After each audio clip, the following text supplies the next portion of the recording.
Hello and welcome to SIMONSEZ Artwork. In this video I'm going to be continuing with the hatching and cross-hatching videos that I made a little while ago. Now if you haven't seen the first part, here is the video link up here at the top. Now you don't need to have seen the first part to view the second part, so don't worry, it's not something where there's spoilers or you've missed out on something. It's just a continuation. So I'm going to show you some more artwork that I've made over the years and how I use hatching in different ways and for different effects. So okay, let's get started.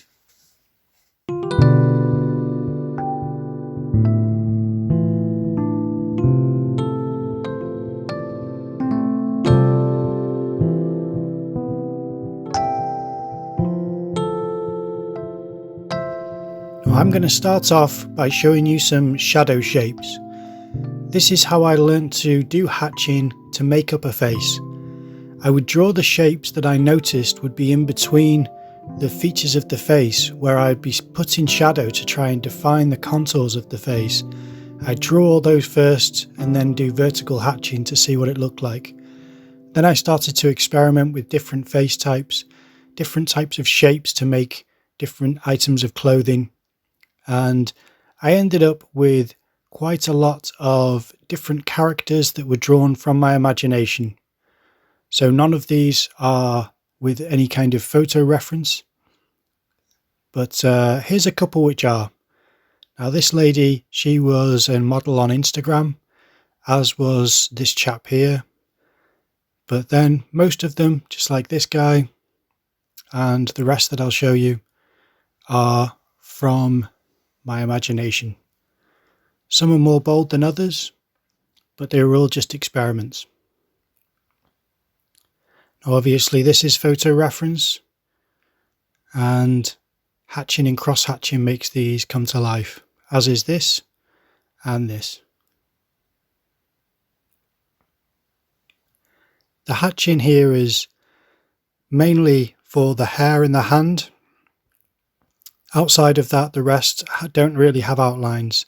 They're more defining lines to show the direction of the shirt. Now, the reason why I like this piece so much is that I like the shape of the hand, but I really like how the contours on the wrist go down.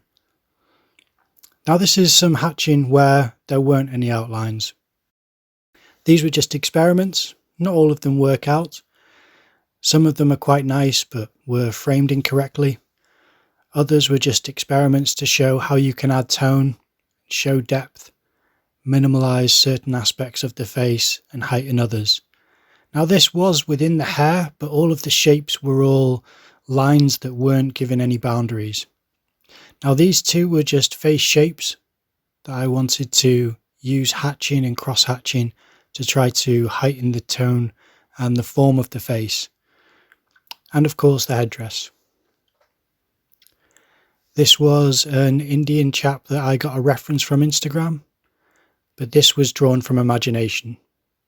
After drawing several people from photo reference, even with pencil here, I could start to make up faces from imagination. But these are drawing from public, so when I was out in the public I made quick sketches of people, and hatching would obviously show the shadow areas. This was from a lovely little cafe that I visited. This one's from imagination, but it's mainly the hatching in the background. Bits just to show suggestions of shadow, contours of the face. They really add character. Sometimes they can be quite wacky and cartoonish. Other times you can see that they're statues and not people.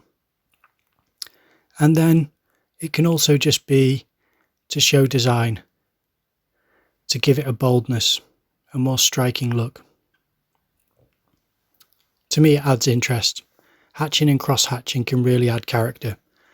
And you can change the shape, just like the directional shapes in the hair, or the legs beneath the skirt. These types of things are experiments. I didn't know if they would work out or not, it was just practice. And then other things were just creations which I thought, how far can it go? What would happen if I continued to hatch and let the hatching go free? But sometimes it's for characters, partial faces and ideas. Other times it's with a brush pen, just like this one. and then trying to look like money, where you have hatching curving all over the face. Now this one I did have outlines, but all of the hatching was loose within, just to show the contours. Now let's have a look at some landscapes. Now sometimes it can be really pulled back and only in the little cracks of the windows and underneath the window ledges, just to show where the shadow collects, where the direction of light is, or where things are set inward, or there are curtains. Sometimes it can be the majority of hatching and really flatten all of the texture.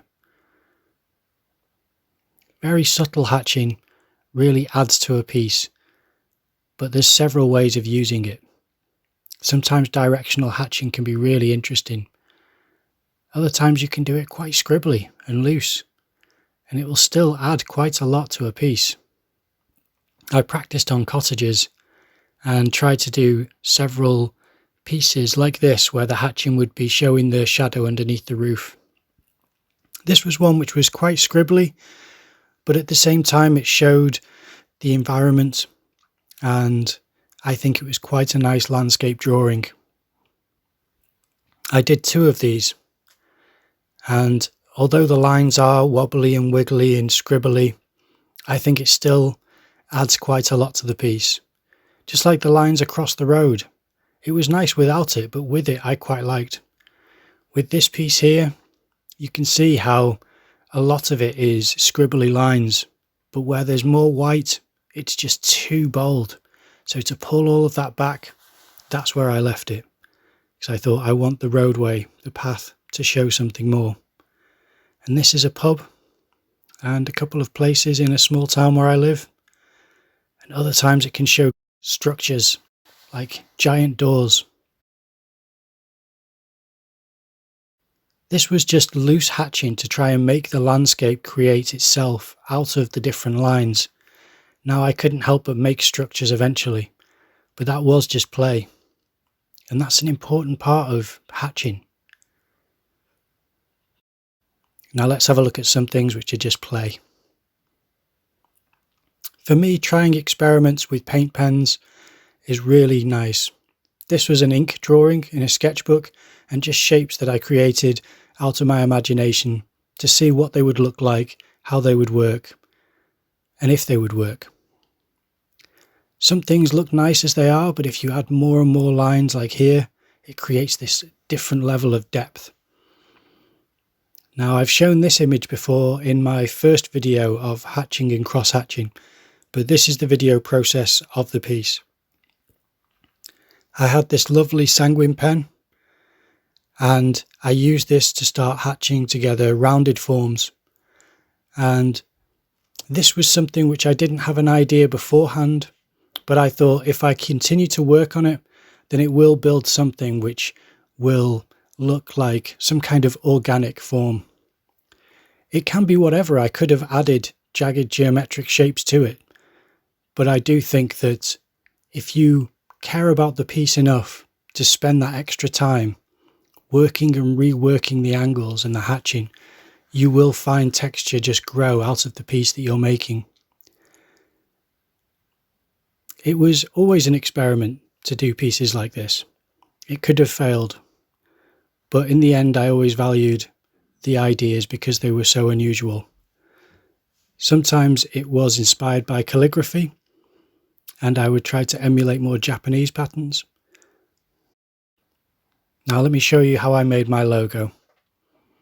A lot of you will know when you start my video, you'll see the logo and the bird, and this is how I drew the image. It was ink first, but such a small nib that it may as well have been pencil underneath. Now, I couldn't rub it out, but it certainly did disappear the more that I drew. You can just add parts to the faces and features, and if you do wispy lines, they stay wispy, and then if you press down to make hatching lines, then you do create this shape and this strength to the shadow and to the features. For all that was just outline, and then I go through it all and do vertical lines of hatching, and it just adds so much depth. Then I go back over certain areas that I think should be darker, just to add that bit extra depth and dimension of 3D form to the drawing. And then you have the bare bones of what becomes this logo that I used. I created the bird out of the balloon. I put a hat over his head. I used a lot of directional hatching in order to create a shape and a form for the hat. And it's just slowly picking through different pieces, just making sure that you're happy with the texture and that you go back over areas that you think should be darker. Then I painted it with tea bags. Tea bags on water come out like this. If you use more and more layers, it's very similar to watercolour. But here we are, a few bonus pieces. First, this was a sculpture of a bird, which I did scribbly hatching over the top of, and I still think that works very nice.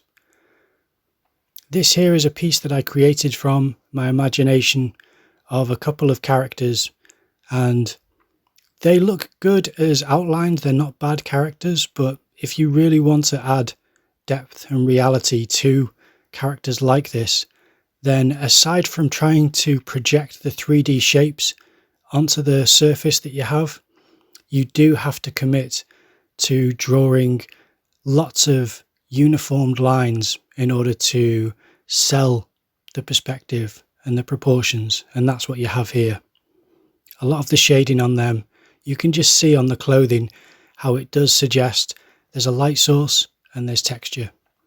And here's another one where the hatching is the most interesting part. It shows the form and it shows the depth to the characters.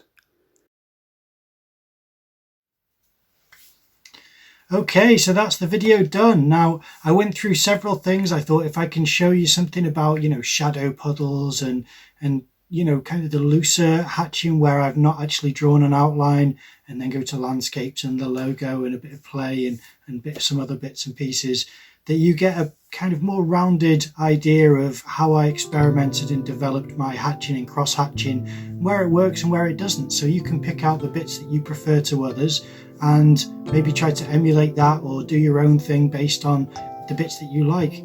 But I hope you enjoyed the video. If you did, then please leave a like, comment down below, subscribe to the channel, ring that notification bell, and I will see you in the next video.